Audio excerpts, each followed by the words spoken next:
नमस्कार साथियों, स्वागत करता हूं मैं अपने YouTube चैनल टीम वैकेंसी गुरु पर। तो दोस्तों, आज की इस वीडियो के माध्यम से एनएम 10,700 के लिए एक बहुत ही महत्वपूर्ण जानकारी आप सभी को बताने वाला हूं।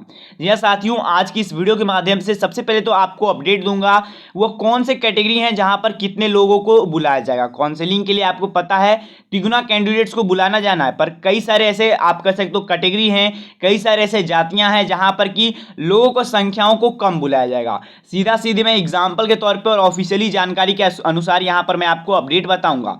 साथ ही में दोस्तों एक और अपडेट में बताने वाला हूं कट ऑफ को लेकर के। जी हां साथियों, बहुत सारे लोगों को मन में डाउट होगा कि सर हमारा कट ऑफ पार होगा या नहीं होगा, बहुत सारे डाउट होंगे। तो मैं आपको यह भी जानकारी बताऊंगा कि अगर आपका कट ऑफ टाई हो जाता है तो क्या आपको चयन किया जाएगा या फिर चयन नहीं किया जाएगा, इसे भी समझिएगा। बहुत ही अच्छे तरीके से मैं समझाने का प्रयास करूंगा। देखिए दोस्तों, जो कि कट ऑफ टाई होने का मामला है वो ज्यादातर तो 80 से लेकर के 90% वाले स्टूडेंट्स के लिए है। तो उन लोगों को इस वीडियो को कंप्लीट वॉच करना है। एकदम कंप्लीट जानकारी आप सभी को इस वीडियो के माध्यम से बताने वाला हूं। जो भी जानकारी होंगी सभी जानकारी ऑफिशियली के साथ आपको अपडेट बताएंगे, तो वीडियो के लास्ट तक बने रहिएगा। जो भी हमारी बहनें, जो भी भाई इस चैनल पर नए जुटे हैं, चैनल को सब्सक्राइब करके बेल नोटिफिकेशन ऑल पे सेट कर लीजिएगा। चलिए साथियों, वीडियो को स्टार्ट कर लेते हैं और डिटेल्स में आप सभी को जानकारी बताते हैं।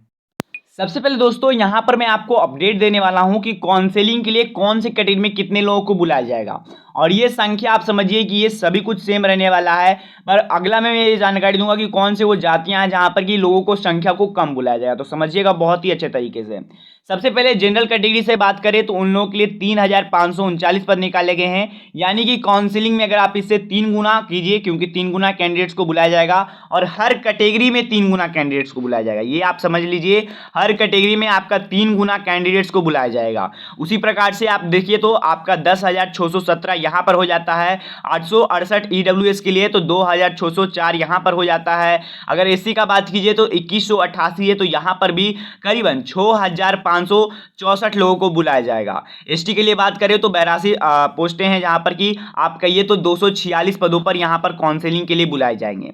उसके बाद ईबीसी के लिए तो 2,403 यहाँ पर वैकेंसी है, तो 7,205 वैकेंसीज को 9 वैकेंसीज को जो कि लोगों को बुलाए जाएंगे। बीसी के लिए बात करें तो 1191 पदों पर वैकेंसी है, यानी 3,573 लोगों को बुलाया जाएगा। उसमें से आपको चयन होना जो कि देखिए, अगर आप इनमें से चयन हो जाते हो यानी कि आप एक तरह से समझ सकते हो कि इतनी वैकेंसीज है और उनमें से इतने लोग आ रहे हैं, तो आप ही समझ सकते हो कि चांस जो कि थोड़ा बहुत ज़्यादा हो जाता है, क्योंकि 3 गुना कैंडिडेट्स एक बहुत ज़्यादा ही बड़ा हो जाता है। फिर बीसी में आप फीमेल में देखिए तो 438 पद यहाँ पर है, मतलब कि 1,314 लोगों को बुलाया जाएगा। टोटल यहाँ पर 10,709 है। यहाँ पर मैं अभी जो कि जोड़ने वाला हूँ, चाहे कि 4% दिव्यांग है और 2% यहाँ पर स्वतंत्रता सेनानी है, तो उन लोगों के लिए भी दुगना कैंडिडेट्स को बुलाया जाएगा। पर उसमें कुछ कंडीशंस आ जाते हैं, वो भी मैं आप लोगों को बताऊंगा। तो यहाँ पर टोटल 32,127 लोगों को बुलाया जाएगा। तो ये तो देख रहा आपने कि कौन से कैटेगरी में कितने लोगों को बुलाया जाएगा। अब आप लोग समझिए कि कौन से वो कैटेगरी है जहां पर कि लोगों की संख्या को कम बुलाया जाएगा। तो सबसे पहला यहाँ पर एक कैटेगरी निकल कर आता है दोस्तों, वो है एसटी कैटेगरी।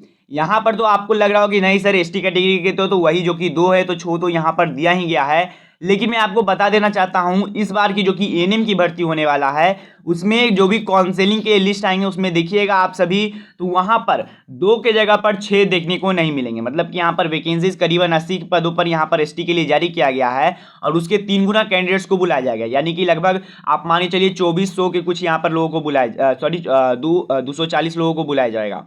तो यहाँ पर उतने कैंडिडेट्स आवेदन नहीं किए हैं एसटी में, एकदम मान के चलिए।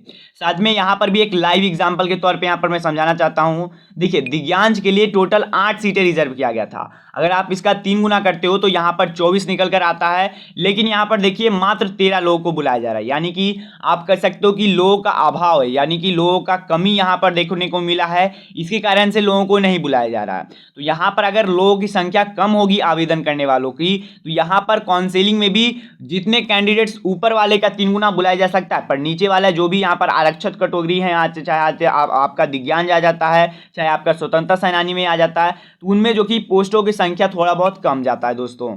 तो ये बात तो हम लोगों ने कर लिया कि कौन से कैटेगरी में कितने लोगों को बुलाया जाएगा। अब मेन पॉइंट पर आते हैं दोस्तों कि अगर आपका कट ऑफ, जी हाँ साथियों, अगर आपका कट ऑफ जो कि टाई हो जाता है तो क्या आपको चयन किया जाएगा। देखिए बहुत ही अच्छे तरीके से मैं समझाने का प्रयास करूंगा।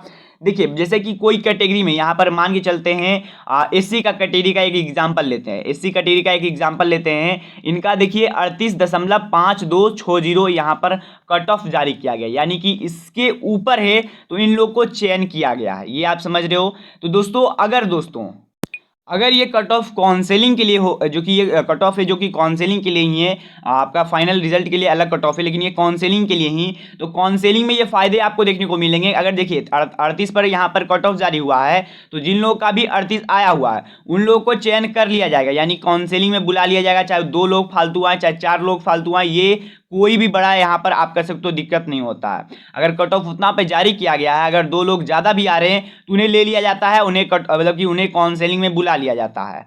पर यही गलती होती है जब यहाँ पर कट ऑफ सेम हो जाता है मेरिट लिस्ट में। मेरिट लिस्ट में ऐसा नहीं होता है दोस्तों। मेरिट लिस्ट में आपको मैं बता देना चाहता हूँ, अगर मेरिट लिस्ट में टाई हो जाता है, मान के चलिए 38 पर कट ऑफ गया है, मैं एक एग्जाम्पल के तौर पे बता रहा हूँ, अब किन्हीं का 38 है और किन्हीं का 38 क्या 5 लोगों का 38 है और सीटें मात्र 2 का बचा हुआ है। तो यहाँ पर जो कि क्या होता है, अब आप लोगों ने 10th का सर्टिफिकेट दिया है, 12th का सर्टिफिकेट्स दिया है, अब उन पर चेक किया जाएगा, ये आप लोग समझ लीजिए। उसके आधार पर अब इसमें से मात्र 2 जितना भी सीट में बचा हुआ है, मतलब मान के चलिए 2 पदों का सीट बचा हुआ है, लेकिन 5 लोग यही कट ऑफ पर नंबर पर हैं, तो यहाँ पर अब उन लोगों का यहाँ पर 10th का सर्टिफिकेट या फिर 12th का सर्टिफिकेट देख करके जिनका क्वालिफिकेशन अच्छा है उन लोगों को चयन किया जाएगा। ये आपको समझाने का प्रयास था कि काउंसलिंग में अगर मतलब कि आपका जो कि टाई हो जाता है तो हो सकता है कि आपको बुला लिया जाए। ये एकदम निश्चित है कि अगर आपका टाई हो जाता है तो यहाँ पर आपको काउंसलिंग में हो सकता है बुला लिया जाए। पर वही मेरिट लिस्ट को लेकर के अगर होता है,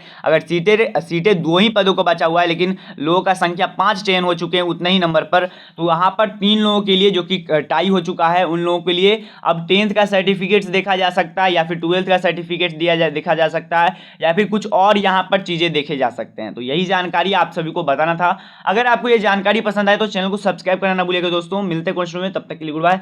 जय हिंद, जय Bharat, Vande Mataram. Thank you for watching, धन्यवाद।